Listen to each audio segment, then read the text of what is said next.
Four social સ્ટડીઝના સહયોગથી આયોજિત ગીતા સાનિધ્ય જ્ઞાન સત્ર 44માં સૌને નમસ્કાર, આવકાર. શ્રીમદ ભગવદ્ ગીતાના 18મા અધ્યાય મોક્ષ સંન્યાસ યોગના પઠનના બીજા સત્રમાં આજે આપણે આપણા જે વક્તા છે એમને આવકારીએ. શ્રી કેવલ્યભાઈ સ્માર્થ. વધુ સમય ન લેતા એમને વધારે સાંભળીએ.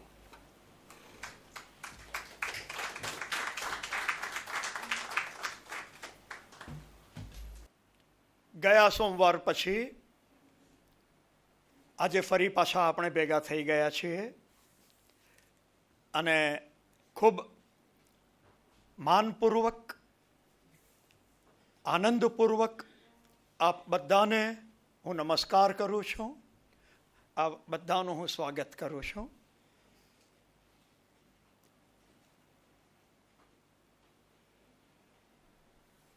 ગયો સોમવાર સુપરસોનિક સ્પીડનો હતો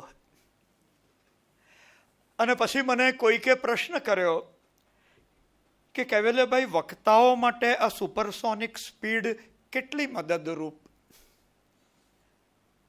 જો બધા તદ્દન નવા નિશાળિયા હોય તો ઉપયોગમાં નહીં આવે, પણ આની આગળ જેણે 42 સોમવાર એટેન્ડ કરેલા છે, જે સારી રીતે કૃષ્ણના પ્રેમમાં છે, જે ખૂબ સારી રીતે ગીતાને અહોભાવથી સમજવાની કોશિશ કરે છે, હું માનું છું કે તેને અપચો નહીં થયો હોય. એ સુપરસોનિક સ્પીડની હવે આપણને જરૂર નથી. એ એક સોમવાર પૂરતી મર્યાદિત હતી. આપણે ગીતાજીના આ 18મા અધ્યાયના શ્લોકોને પકડીને એક પછી એક ચડતા ક્રમમાં આગળ વધતા જઈએ છીએ અને 3 ગુણના વિભાગમાં ગયા સોમવારે આપણે ઘણા બધા વિષયો જોયા છે અને તેમાં 2 વિષય એ 3 ગુણના વિભાગના બાકી રહ્યા છે. તેનાથી આપણે શરૂ કરીશું. એ પહેલો વિષય છે સુખ. 3 પ્રકારના સુખ શ્રી કૃષ્ણ ભગવાન સમજાવે છે અને તે હવે તું મારી પાસે સાંભળ. જેમાં અભ્યાસ કરવાથી, સમજવાથી દુઃખનો અંત આવે છે. દુઃખનો અંત આવે છે. યત્તદ અગ્રે વિષમિવ પરિણામે અમૃતોપમમ. શરૂઆતમાં, અગ્રક્રમમાં, પ્રારંભમાં જે ઝેર જેવું લાગે, વિષમ ઇવ, પરંતુ જે અંતે પરિણામમાં અમૃત સમાન સાબિત થાય, તત્સુખમ સાત્વિકમ પ્રોક્તમ, એ સાત્વિક સુખ કહેવાય. એ કહેવત ક્યાંથી મળતું હોય? આત્મબુદ્ધિ પ્રસાદજમ. જે બુદ્ધિ અને આત્મા બંને જ્યાં જોડાયેલા છે, આત્મબુદ્ધિ, એના પ્રસાદ તરીકે જે પ્રાપ્ત થાય છે સુખ, ભલે આરંભમાં કડવું હોય, ઝેર જેવું હોય, વિષમ ઇવ, પણ પરિણામમાં જે અમૃત જેવું હોય. તંદુરસ્તીનું સુખ જોઈએ છે. શું કરવાનું? કસરત કરવાની. પહેલે દિવસે, બીજે દિવસે, ત્રીજે દિવસે સુખ નહીં, દુઃખ થાય. શરીર દુખે, હાથ પગ દુખે, મોર્નિંગ વોક લઈને આવીએ અને પસીનાથી નાહીને સૂઈ જવું પડે. જે હોય તે આરંભમાં ઝેર જેવું લાગે, પરિણામમાં જે અમૃત જેવું સાબિત થાય, તે સુખ સાત્વિક. બીજું સુખ રાજસિક એ વિષય ઇન્દ્રિય સંયોગાત, આપણા ઇન્દ્રિયોના જે વિષયો છે, બહુ રિપીટ નહીં કરવું પડે, 5 ઇન્દ્રિયોના 5 વિષયો બધાને આવડે. એ વિષયો જેની સાથે ઇન્દ્રિયો આપણી જોડાઈ જાય છે, એના સંયોગથી જે સુખ આરંભમાં અમૃત જેવું લાગે, મીઠું લાગે, મધ જેવું લાગે, કારણ કે ઇન્દ્રિયોને સંતોષ થાય છે.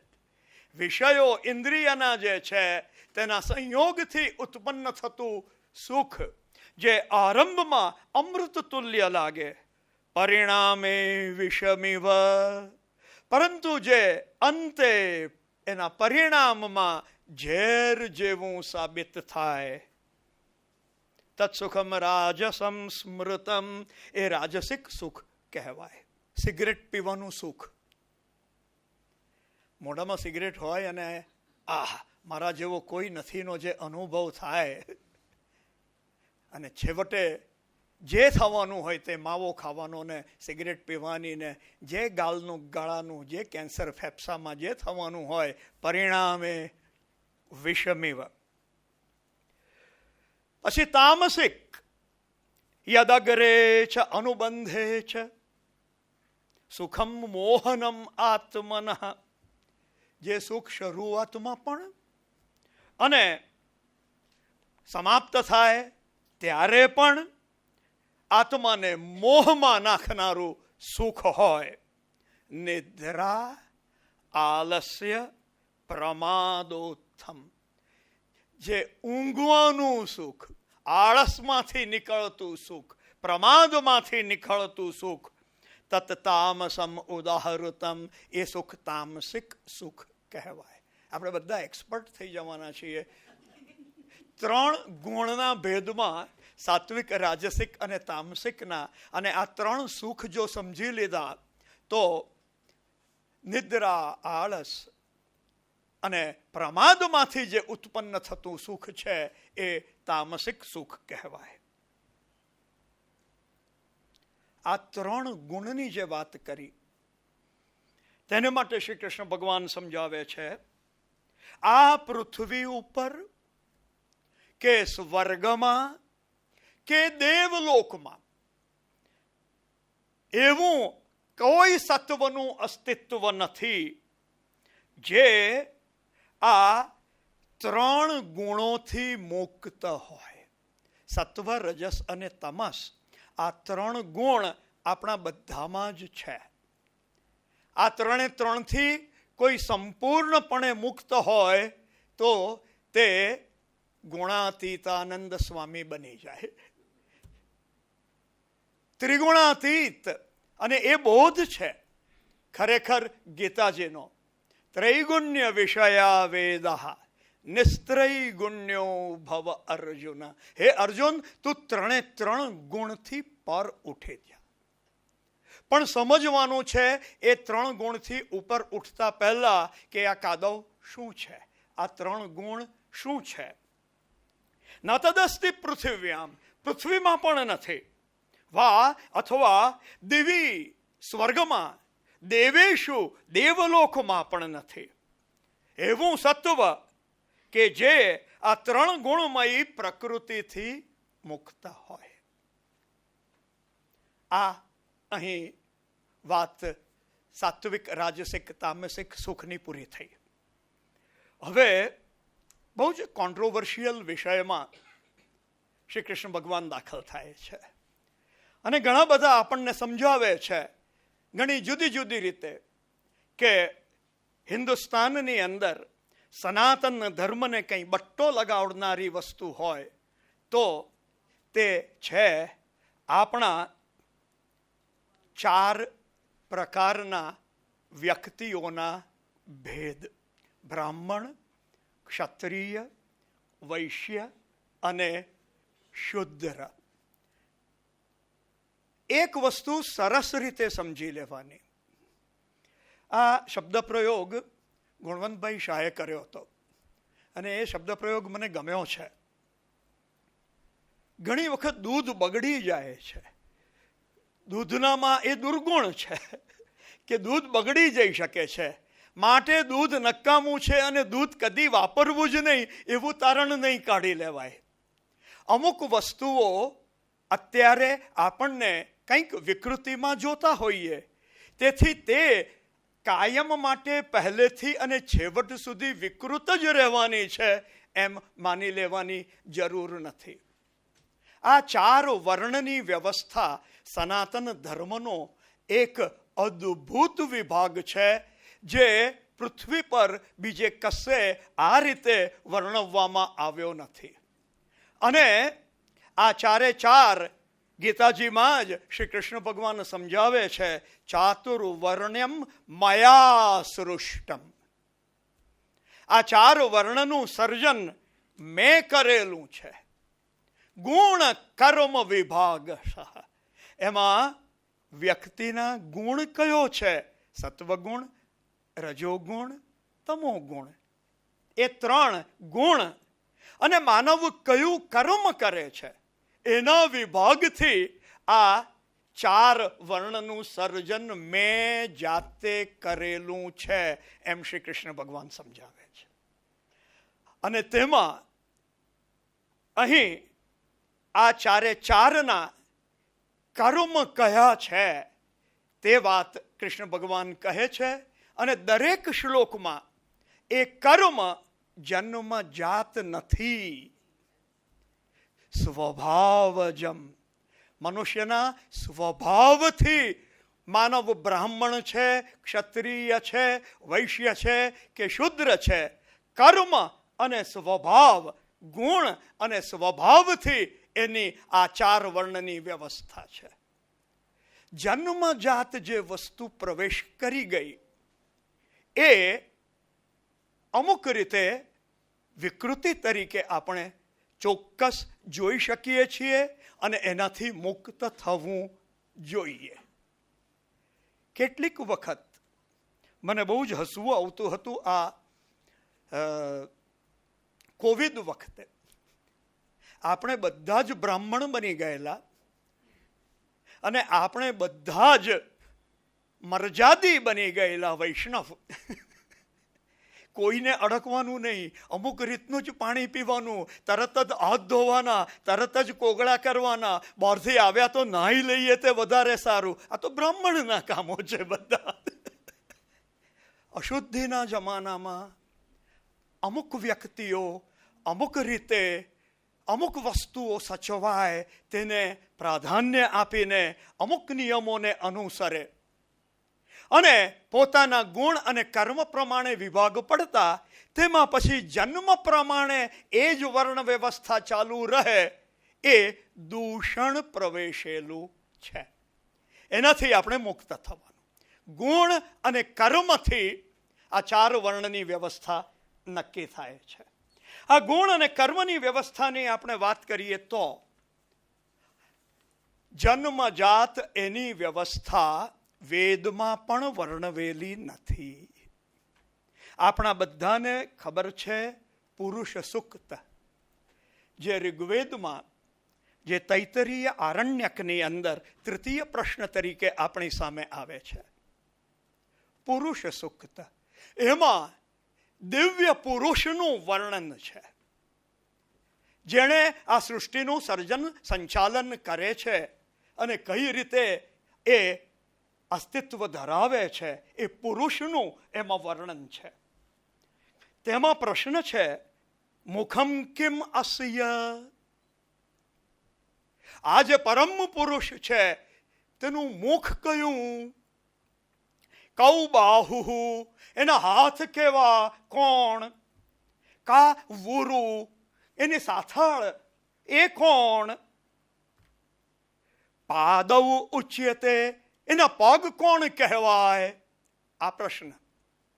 અને તેનો જવાબ, બ્રાહ્મણ અસ્ય મુખમાસેત. આ પરમ પુરુષનું મુખ એ બ્રાહ્મણ છે. ઉચ્ચારણ, જ્ઞાન, મગજ, બુદ્ધિ. બાહુ રાજન્ય હક્રેત, અને બંને હાથ એ કોણ છે? ક્ષત્રિય એ રાજ કરનારાઓના હાથ છે, રાજન્ય છે, સબળ શક્તિમાન શાસક. ઉરુ તદસ્ય યદ વૈશ્ય, એના સાથળ કોણ, ત્યાંથી કોણ પ્રગટ થયું છે? જે વૈશ્ય છે એ એના સાથળમાંથી પ્રગટ થયો છે. પદભ્યામ શુદ્રો અજાયત, અને એના ચરણોમાંથી શુદ્ર ઉત્પન્ન થયો છે. આ ચાર વર્ણ ભારતીય સનાતન સંસ્કૃતિમાં પ્રદૂષણ નથી, ખોટી વસ્તુ નથી, અદ્ભુત વસ્તુઓ છે. એને જન્મજાત ગણવું એ પ્રદૂષણ છે. અધરવાઇઝ ગુણ અને કર્મના વિભાગથી આ ચાર વર્ણની વાત છે. એને કઈ રીતે સમજવું આ ત્રણ ગુણની સાથે? તો તેને માટે આપણી પાસે ચાર વ્યક્તિ બ્રાહ્મણ, ક્ષત્રિય, વૈશ્ય અને શુદ્ર આવે છે. બ્રાહ્મણ એટલે સત્વગુણ પ્રધાન, જેનામાં ખૂબ વધારે સત્વગુણ છે, એ તમામ બ્રાહ્મણ છે. જેની અંદર સત્વગુણ અને રજોગુણનું સંમિશ્રણ છે તે ક્ષત્રિય છે. અને જેની અંદર તમોગુણ અને રજોગુણનું સંમિશ્રણ છે તે વૈશ્ય છે. અને જેમાં તમોગુણ પ્રધાન છે તે શુદ્ર છે. આ વર્ણ વ્યવસ્થા આપણા સનાતન ધર્મની છે. હવે એ શ્લોકો આપણે જોઈએ. બ્રાહ્મણ, ક્ષત્રિય, વૈશ્ય અને શુદ્રોના પણ હે પરંતપ કર્મના વિભાગ કરવામાં આવ્યા છે સ્વભાવ પ્રભવૈ ગુણૈ, એના સ્વભાવ ઉત્પન્ન થવાના પ્રમાણે અને તેના ગુણ પ્રમાણે. ઘણી વખત કહેવામાં આવે છે કે બ્રાહ્મણના કુળમાં જન્મેલો ક્યાં તો બ્રાહ્મણ હોય ક્યાં બ્રહ્મ રાક્ષસ હોય. એ સ્વભાવ કયો છે એ સમજવું પડે. અને ઘણી વખત આપણને એમ પણ સમજાવવામાં આવે છે જન્મના જાયતે શુદ્ર સંસ્કારાત દ્વિજ ઉચ્યતે. જન્મથી તો શુદ્ર જ છે બધા, પણ સંસ્કાર કયા મળે છે તે પ્રમાણે બીજી વાર જન્મેલો એ કહેવાય. બ્રાહ્મણ ને દ્વિજ કહેવાય. કયા છે? કર્મ. આ ચારે ચારના કર્મ સ્વભાવ પ્રમાણે વર્ણવેલા છે. શમો દમસ તપઃ શૌચમ ક્ષાંતિરાર્જવમેવ ચ જ્ઞાનમ વિજ્ઞાનમ આસ્તિક્યમ બ્રહ્મ કર્મ સ્વભાવજમ. જોજો, સ્વભાવજમ, સ્વભાવમાંથી જન્મેલું આ કર્મ છે. અને તે છે શમઃ, શાંતિ, દમઃ, ઇન્દ્રિયોનું દમન, તપઃ, તપશ્ચર્ય, શૌચમ, પવિત્રતા, ક્ષાંતિ, ક્ષમા ભાવના, આર્જવમ, સરદયતા, સરળતા, જ્ઞાનમ, જ્ઞાનની ઉપાસના, વિજ્ઞાનમ, જ્ઞાનને આચરણમાં ઉતારીને પ્રયોગ સિદ્ધ વિજ્ઞાન પ્રાપ્ત કરનાર, આસ્તિક્યમ, પ્રભુમાં દિવ્ય તત્વમાં આસ્થા. એ બ્રાહ્મણના કર્મ છે, એના સ્વભાવમાંથી ઉત્પન્ન થયેલા. કેટલી સરસ રીતે સમજાવાય. અને આપણને એક ખોટો પશ્ચિમનો અને કોમ્યુનિસ્ટ આઈડિયાનો પ્રચાર કે સનાતન ધર્મ તો વાહિયાત છે, જેમાં આ ચાર વર્ણની વ્યવસ્થા જન્મજાત મૂકવામાં આવી છે. જન્મજાત મૂકવામાં આવી નથી. હવે ક્ષત્રિયનું કર્મ શૌર્યમ, તેજ, ધૃતિ, દાક્ષ્યમ, યુદ્ધે ચ અપી અપલાયનમ, દાનમ ઈશ્વર ભાવમ ઈશ્વર ભાવશ ચ ક્ષાત્રં કર્મ સ્વભાવજમ. શ્લોક નંબર 43 આત્મગીતા હોય તો જોજો.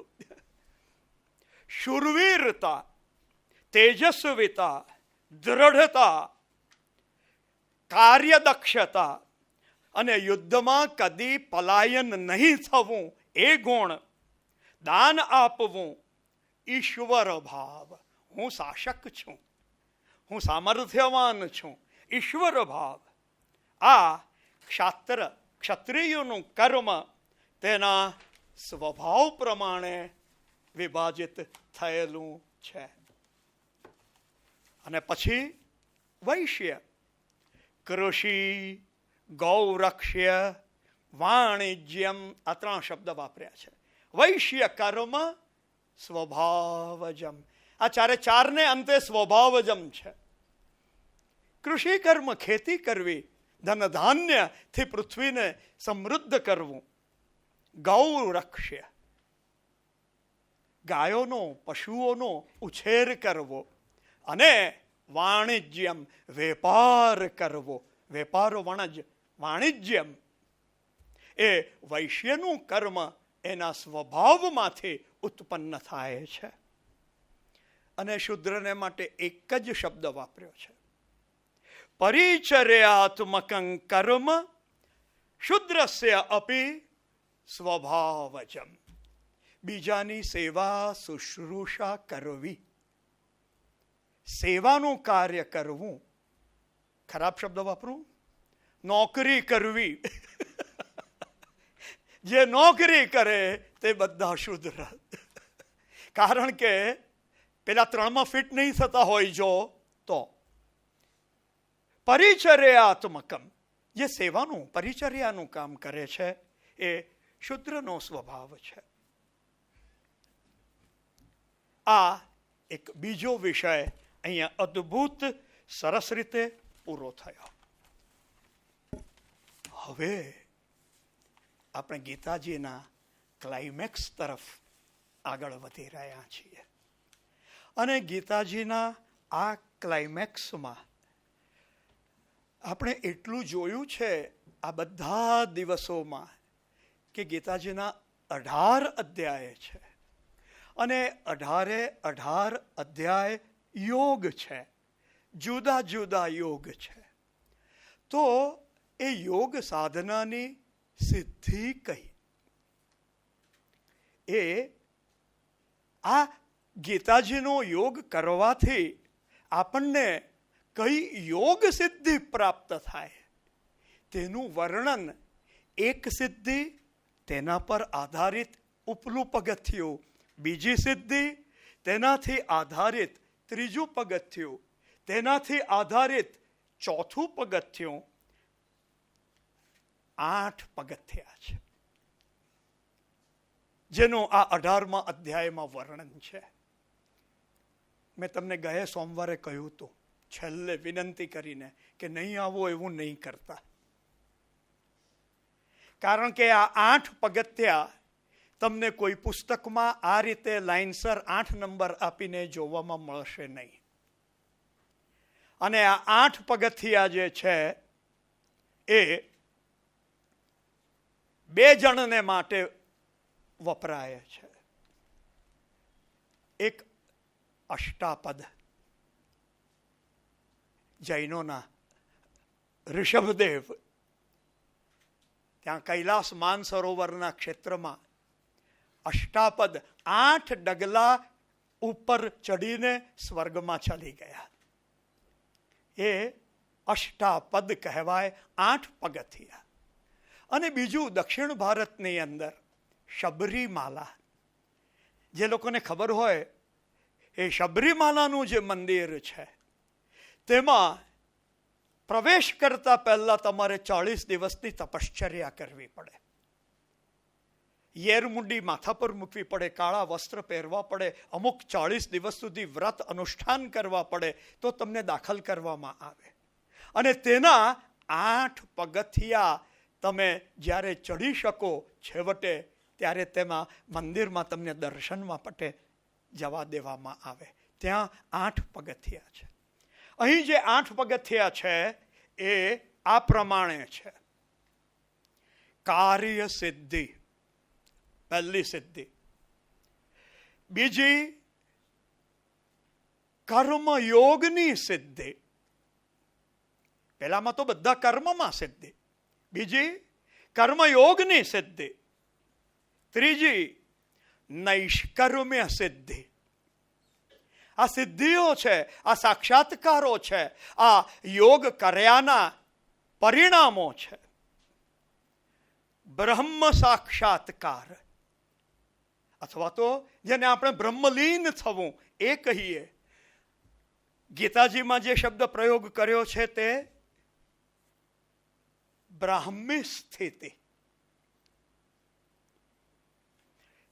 પછી 5મું ભક્તિની પ્રાપ્તિ. ભક્તિ કેવી સાચી એ તો 12મા અધ્યાયમાં આવી ગયું. આ કાર્ય સિદ્ધિ, કર્મયોગમાં સિદ્ધિ, નૈષ્કર્મ્ય સિદ્ધિ એ કર્મયોગની સિદ્ધિ છે. એ કર્મને લગતી વાત છે. અને બ્રહ્મ સાક્ષાત્કાર, બ્રાહ્મી સ્થિતિ એની વાત છે સ્થિતપ્રજ્ઞ. સાંખ્ય યોગની, જ્ઞાન યોગની વાત છે. અને પછી ભક્તિની પ્રાપ્તિ. અને તેના પછી ભક્તિથી શ્રી કૃષ્ણ કોણ છે, કેવા છે તેનું જ્ઞાન અને તેની સાથે એકાકાર થવાની સિદ્ધિ. ત્યાર પછી કર્મ કરવા છતાં જો તમે શરણાગત થાઓ તો શાશ્વત પદની પ્રાપ્તિની સિદ્ધિ. અને છેલ્લે 8મી બુદ્ધિ યોગથી તમામ દુઃખોથી મુક્તિ.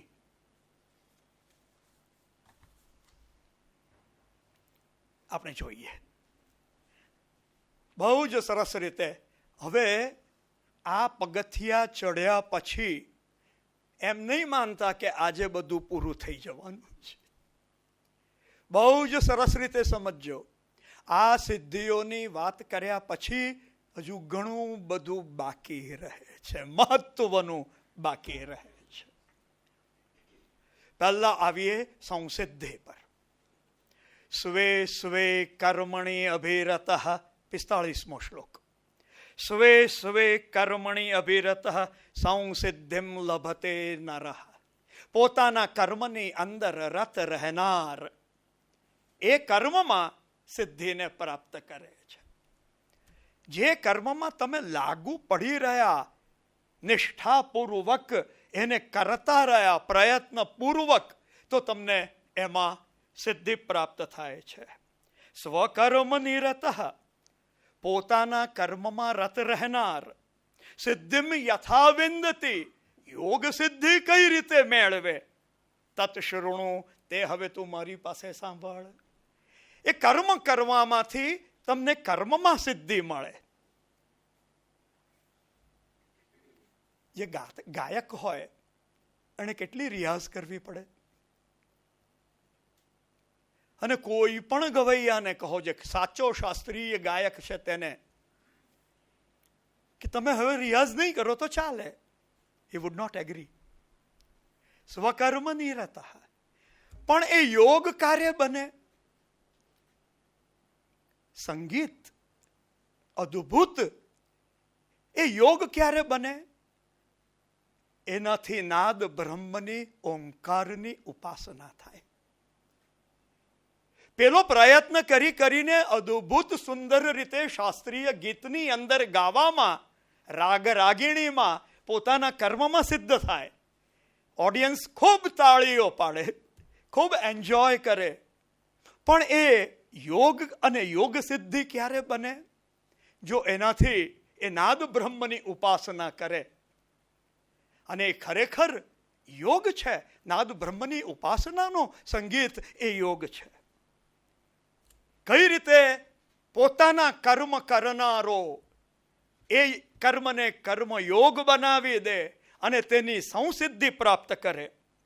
યતઃ પ્રવૃત્તિ ભૂતાનામ, જેનામાંથી આ પ્રગટ થયેલા બધા જ કર્મમાં પ્રવૃત્ત રહે છે. આપણે બધા જ જેનામાંથી પ્રગટ થયા છીએ અને કર્મમાં પ્રવૃત્ત રહીએ છીએ. યેન સર્વમ ઇદમ તતમ, જે આ આખા જગતને આવરીને રહેલું છે. સ્વકર્મણા, પોતાના કર્મ દ્વારા, તમ તેને અભિઅર્ચ્ય, એની અર્ચના કરીને. પોતાનું કર્મ છે એ જ અર્ચના બની જાય, એ જ ઉપાસના બની જાય, એ જ આરાધના બની જાય. કોની? જેનામાંથી પ્રચંડ કર્મ પ્રારંભ થયું છે આ સૃષ્ટિના સર્જનનું, પાલનનું, પોષણનું, અને જે આ આખા વિશ્વને સાચવીને પોતાનામાં આવરીને રહેલો છે. એનું જેવો તમારા પોતાના કર્મ દ્વારા તમે અર્ચના કરો, સિદ્ધિમ વિંદતે માનવ, તો માનવને સિદ્ધિ પ્રાપ્ત થાય છે. આ કર્મયોગ થઈ જાય છે. નૈષ્કર્મ્ય સિદ્ધિ.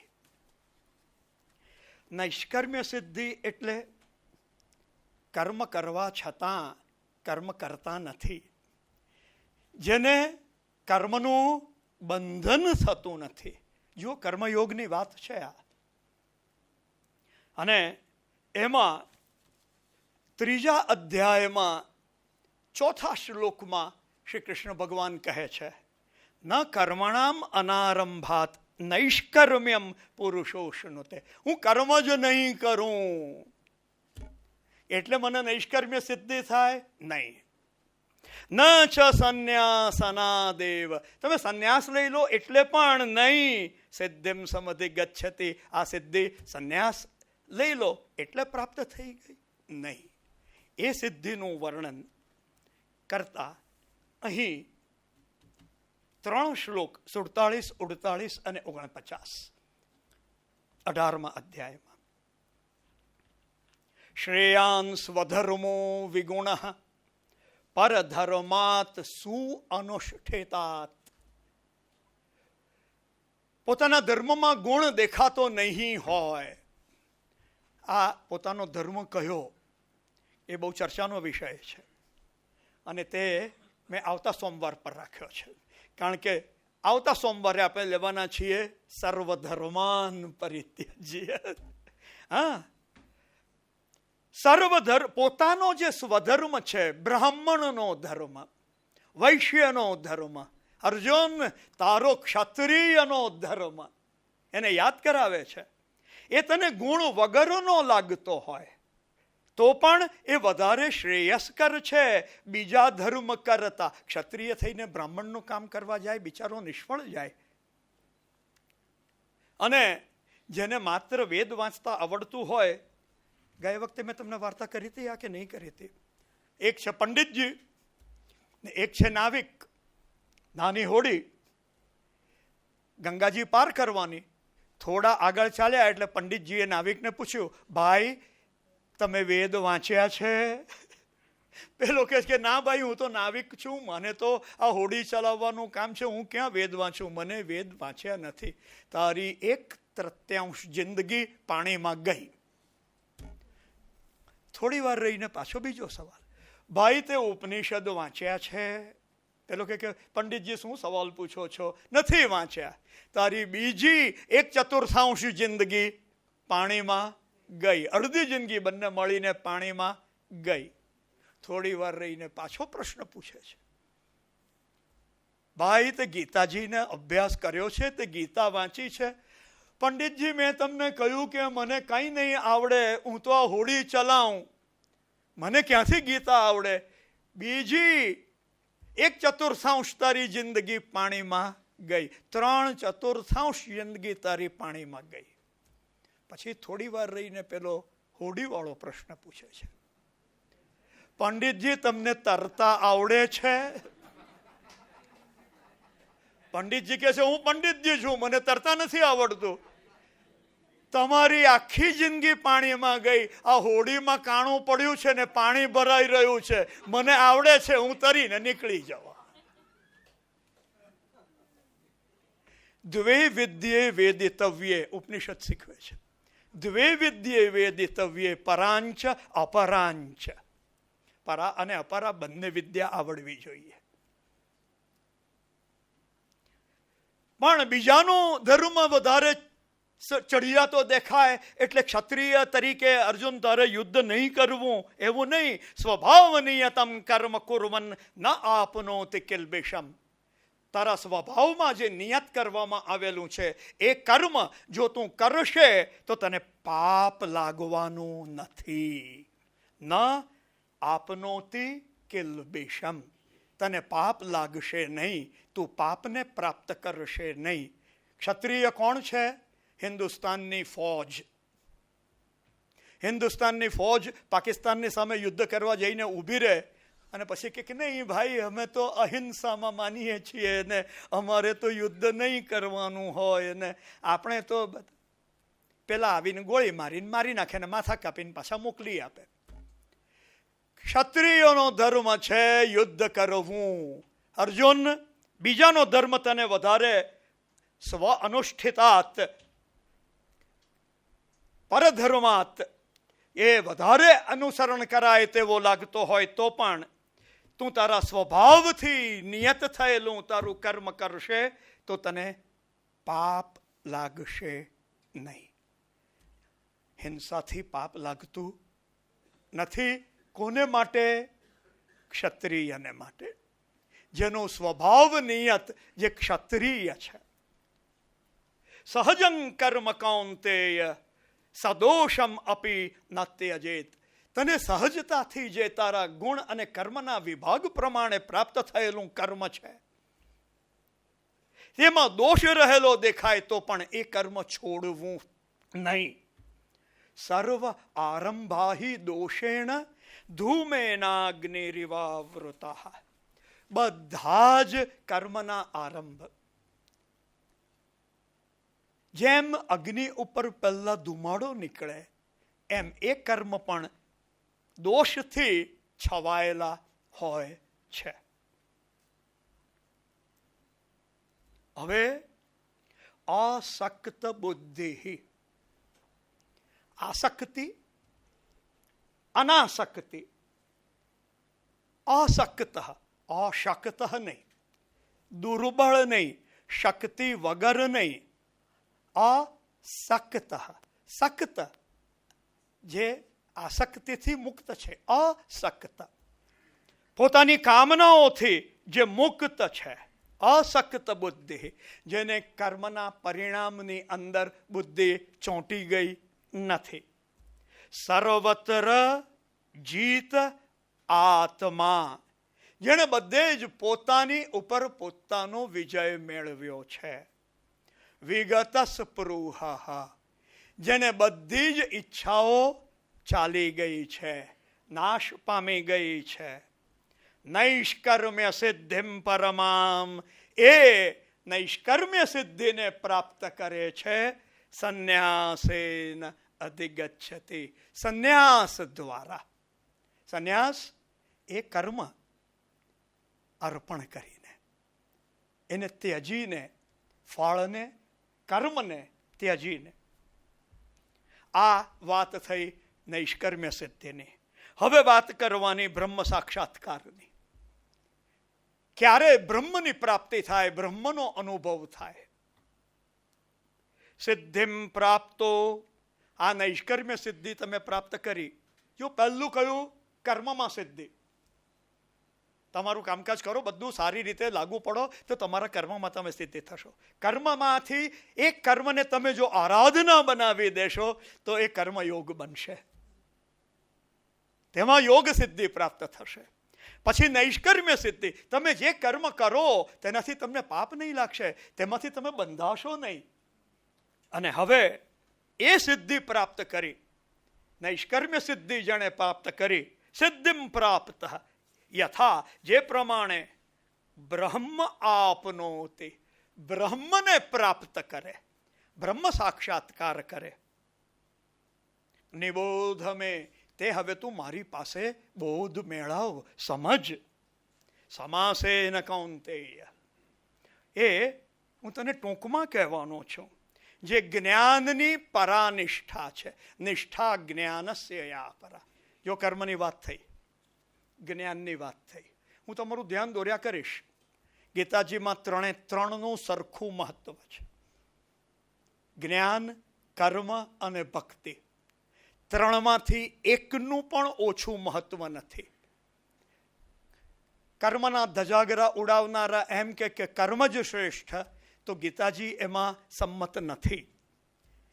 ભક્તિના ધજાગરા ઊંચા રાખીને ભક્તિ જ શ્રેષ્ઠની વાત કરનારા ગીતાજીનો ઉપયોગ કરી શકે, પણ ભક્તિની અંદર આખી ગીતામાં કશે પણ મંજીરા ટીચવાની વાત કરી નથી, તાબોટા મંડળની વાત કરી નથી. 12મા અધ્યાયમાં પોતાના પ્રિય ભક્તના લક્ષણ બરાબર વર્ણવેલા છે. અને તે જ પ્રમાણે જ્ઞાન, આ હોડીમાં બેઠેલા પંડિતજી જેવું જ્ઞાન નહીં, પણ જે જ્ઞાન તમને પ્રભુ જોડે જોડે એ જ્ઞાન, આ 3:3નું મહત્વ એક સરખું ગીતાજીમાં છે. આપણે માનવ છીએ, આપણા મનને માટે, આપણી બુદ્ધિને માટે જ્ઞાન યોગ. આપણે માનવ છીએ, આપણા હૃદયને માટે, આપણી લાગણીને માટે, આપણી ભાવનાઓ, ઉર્મિઓને માટે ભક્તિ યોગ. અને આપણે માનવ છીએ, આપણું શરીર છે, આપણા દેહથી, શરીરથી કર્મયોગ. આ 3 યોગ આપણે કરવાના જ છે. આ સિદ્ધિ પ્રાપ્ત કર્યા પછી બ્રહ્મ કઈ રીતે પ્રાપ્ત કરે તે હવે હું તને બોધ આપીશ. જે જ્ઞાનની પરમ નિષ્ઠા એ હવે હું તને કહીશ ટૂંકમાં. બુદ્ધ્યા વિશુદ્ધયા યુક્ત, તારી બુદ્ધિ વિશુદ્ધ થઈ હોય, એની જોડે તું જોડાયો હોય. ધૃત્યા, દૃઢતાપૂર્વક, આત્માનમ નિયમ્ય છે, પોતાને પોતાના નિયમનમાં લઈને. શબ્દ આદિ વિષયાન ત્યક્તવા, 5 ઇન્દ્રિયોના 5 વિષયો. જીભ અને મુખનો વિષય શબ્દ. એક ઉદાહરણ આપ્યું, આંખનો, કાનનો, એ ઇન્દ્રિયોના વિષયોને ત્યજી દે. રાગ દ્વેષૌ, આકર્ષણ અપાકર્ષણ, ગમો અણગમો, રાગ અને દ્વેષ, એનાથી વ્યુદસ્ય છ, ઉપર ઉઠી જઈને, છોડી દઈને. વિવિક્ત સેવી, જે એકાંતનું સેવન કરે. ખુશ થશો બધા. લઘુ આશી, ઓછું ખાનારો, ગ્લટન નહીં. જેના યત સંયત, સંયમમાં છે, કાયા અને મન, કાય માનસ. ધ્યાન યોગ પરો નિત્યમ, જે ધ્યાન યોગમાં પરાયણ છે. નિત્ય વૈરાગ્યમ સમુપાશ્રિતમ, અને બધા રાગ વિરાગ થઈ ગયા છે, જે વૈરાગ્યને આશરે છે. અહંકારમ બલમ દર્પમ, અહંકારને ત્યજીને, બળને ત્યજીને, દર્પ મિથ્યાભિમાનને ત્યજીને, કામમ બધી કામનાઓને ત્યજીને, ક્રોધમ બધા ક્રોધને ત્યજીને, પરિગ્રહમ આ મારું એ ભાવને ત્યજીને, વિમોચ્ય છોડી દઈને, ત્યજીને, નિર્મમ મમત્વથી મુક્ત થઈને, શાંત જે શાંત થઈ ગયો છે, બ્રહ્મ ભૂયાય કલ્પતે, એ બ્રહ્મલીન થવાને યોગ્ય બને છે. એને બ્રહ્મ સાક્ષાત્કાર પ્રાપ્ત થાય છે. એક વખત આ જેને આપણે નૈષ્કર્મ્ય સિદ્ધિની વાત કરી, તેને આપણે ત્રીજા અધ્યાય જોડે જોડી અને આને આપણે જોડીએ છીએ બીજા અધ્યાય જોડે. એષા બ્રાહ્મી સ્થિતિ પાર્થ નૈનામ પ્રાપ્ય વિમોહતી સ્થિતવાસ્યામ અંતકાલેપી બ્રહ્મ નિર્વાણ મૃચ્છતિ. બ્રહ્મ નિર્વાણ અપાવનારી આ સિદ્ધિ છે. જો અંતકાલે પણ પ્રાપ્ત થાય તો એક વખત બ્રહ્મ સાક્ષાત્કાર, બ્રહ્મલીન આપણે થઈએ, બ્રહ્મભૂત, પછી આનંદનો જ અનુભવ. પ્રસન્ન આત્મા ન શોચતી, શોક કરતો નથી, ન કાંક્ષતી, કોઈ વસ્તુની આકાંક્ષા કરતો નથી. સમા સર્વેષુ ભૂતેષુ, બધામાં એને એક જ સમમ બ્રહ્મના દર્શન થાય છે. બધામાં એક જ બ્રહ્મ તત્વ રહેલું છે, એક જ ઈશ્વરીય તત્વ રહેલું છે. એ દર્શન જેને પ્રાપ્ત થાય છે તે વ્યક્તિ મદ ભક્તિમ લભતે પરામ, તેને પછી મારી ભક્તિ પ્રાપ્ત થાય છે. જો આ પગથિયા ચડતા જઈએ છીએ, હા, અને આ ભક્તિ પ્રાપ્ત થાય એટલે પછી શું થાય? ભક્ત્યા મામ અભિજાનાતિ, એ ભક્તિથી મને ઓળખે છે. મામ, મને, અભિજાનાતિ, ઓળખે છે. યાવાન યહ ચ અસ્મિ તત્વતઃ, કે તત્વ રૂપે હું કોણ છું, હું કેવો છું, તે એને જ્ઞાન થાય છે. અભિજાનાતિ, એનું એને જ્ઞાન આ ભક્તિ દ્વારા થાય છે કે હું કોણ છું અને કેવો છું. તતઃ મામ તત્વતઃ જ્ઞાત્વા, આ પ્રમાણે તત્વતઃ મારું જ્ઞાન પ્રાપ્ત કરીને વિશતે તદ અનંતરમ, એ એની અંદર પ્રવેશ કરે છે. કૃષ્ણ તત્વની અંદર કૃષ્ણ સાથે એકાકાર થાય છે. અને આ પ્રવેશ કરવાની વાત 11મા અધ્યાયમાં પણ આવે છે, વિશતે શબ્દ સાથે. એ 11મા અધ્યાયમાં છેલ્લે તદ્દન આવે છે. કયો શ્લોક છે? જ્ઞાતં દ્રષ્ટુમ ચ તત્વેન પ્રવેષ્ટુમ, તત્વમાં પ્રવેશ કરી જાય છે. કૃષ્ણ તત્વને સાથે તદ્રૂપ એકાકાર થઈ જાય છે. ત્યાંથી પણ અટકતું નથી. સર્વ કર્માણી અપી સદા કુર્વાણ, બધા કર્મો આમ છતાં પણ કરતો રહેવા છતાં, સર્વ કર્માણી અપી સદા કુર્વાણ, સદા પોતાના સર્વ કર્મો કરતા કરતા મત વ્યપ આશ્રય, જે મારે આશરે આવે છે, જે મારે શરણાગત થાય છે. મત પ્રસાદાત અવાપનોતિ, એ મારા પ્રસાદથી, પ્રેમથી, કૃપાથી પ્રાપ્ત કરે છે. શાશ્વતમ પદમ અવ્યયમ, શાશ્વત પદને પામે છે. કેટલી ગજબની વાત. અને હવે ફરીથી શ્રી કૃષ્ણ ભગવાન અર્જુનને ચોખ્ખી સલાહ આપે છે. ચેતસા સર્વ કર્માણી મયી સંન્યસ્ય મત પરઃ, તારી ચેતનામાં સર્વ કર્મોને મારામાં ત્યજી દઈને, અર્પી દઈને, માને જ પરમોચ્ચ સ્થાન પર રાખીને કર્મ બુદ્ધિયોગમ ઉપાશ્રિત્ય, બુદ્ધિયોગને આશરે જઈને જો કર્મ આવ્યું, બુદ્ધિ આવી. મત ચિત્ત સતતમ ભવ, તું તારા ચિત્તમાં સતત મને રાખ.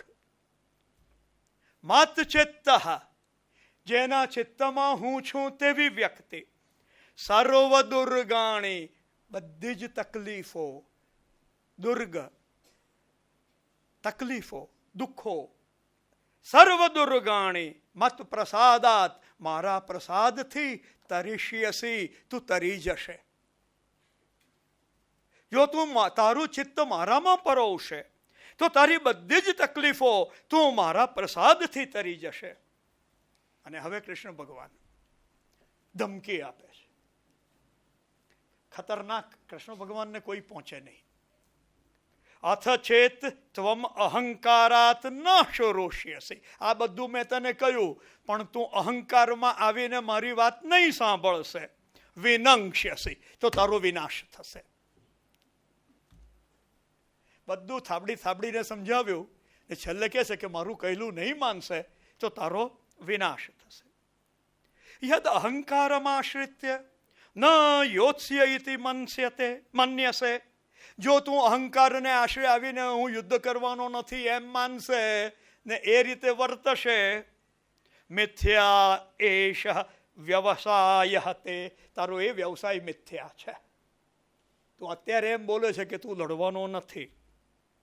પ્રકૃતિ ત્વામ નિયોક્ષ્યતિ, તારી પ્રકૃતિ જ તને આ યુદ્ધ કરવામાં જોડશે, નાખશે, યુદ્ધ કરાવશે. તારી જ પ્રકૃતિ. તું ક્ષત્રિય છે, તું વીર યોદ્ધો છે. સ્વભાવ જેન કૌંતેય, તારો સ્વભાવ છે ક્ષત્રિયનો. હે કૌંતેય, હે કુંતીના પુત્ર, હે અર્જુન, નિબદ્ધ સ્વેન કર્મણા, અને તારા ક્ષત્રિયના કર્મથી તું બંધાયેલો છે. એ તારું કર્મ છે. સ્વેન, પોતાના કર્મથી બંધાયેલો.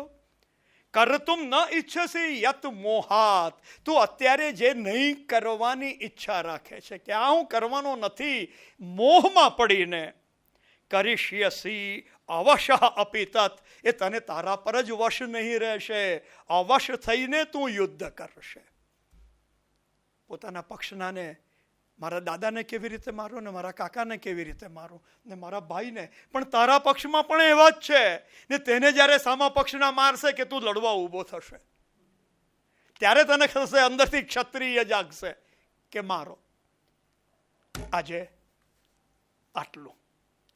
આ એક પછી એકના સાક્ષાત્કારો, એક પછી એક ચડિયાતી વાતો.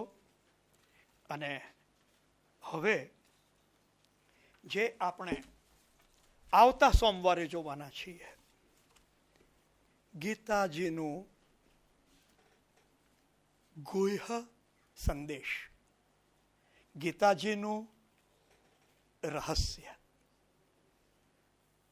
The secret of the Gita. The supreme secret of the Gita.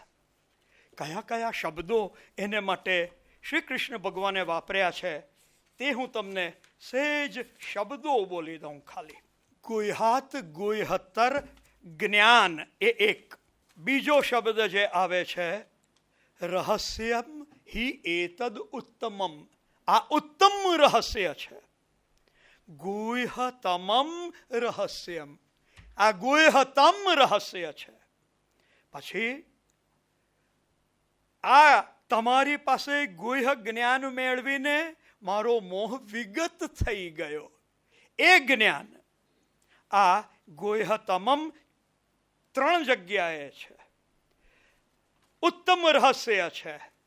અને પછી જે સર્વ ગુહ્યતમમ, આ ગીતાજીનું રહસ્ય આપણે આવતે સોમવારે જોવાના છીએ. The secret of the Gita, the supreme secret of the Gita આપણે પૂર્ણ કરીશું. બ્રહ્મ સાક્ષાત્કાર it's a state of mind, અનુભવ ગમે તેને. It is state of consciousness. તો એને શબ્દોમાં કહી શકો? કેવી રીતે વર્ણવી શકાય? આપણે શું આગળ મેં 5 મહાવાક્યો કહ્યા હતા, જે વેદોમાંથી 4 વેદમાંથી એક કરીને લીધા છે, અને 5મું કંઈક બીજા રિપીટ કર્યું છે વેદમાંથી જ. પહેલું ઓમ તત સત, જે પરમ સત્ય છે, તદ બ્રહ્મ, એ બ્રહ્મ છે. તત સત. સર્વમ ખલુ ઇદમ બ્રહ્મ. એ તત સત, ઓમ તત સત, આ પહેલું વાક્ય છે. એનો સાક્ષાત્કાર સોહમ, હું એ જ પરમ દિવ્ય તત્વ છું. આઈ એમ ધેટ, સોહમ. અને અહીંયા અટકી ગયા તો અધૂરો ઘડો છલકાય. એટલે તરત ત્રીજું વાક્ય, તત ત્વમ અસી, તું પણ એ જ બ્રહ્મ છે. તત ત્વમ અસી, તું પણ તે જ દિવ્ય તત્વ છે. પછી સર્વં ખલુ ઇદમ બ્રહ્મ, અહીં જે કંઈ પણ પ્રગટ થયું છે એ આ બ્રહ્મ તત્વ જ છે. અને વિજ્ઞાનમ બ્રહ્મ, જો કંઈક જાણવા યોગ્ય હોય, કોઈ પ્રયોગ સિદ્ધ કરવા યોગ્ય હોય તો તે બ્રહ્મ છે. ધીસ ઇઝ બ્રહ્મ.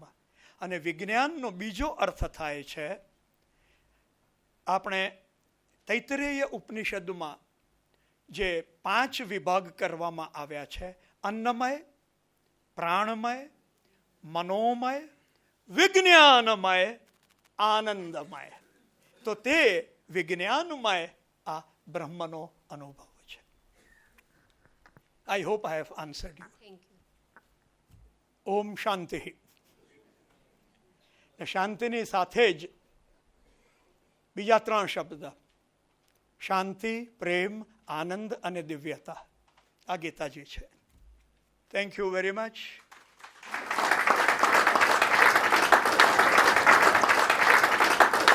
Thank you.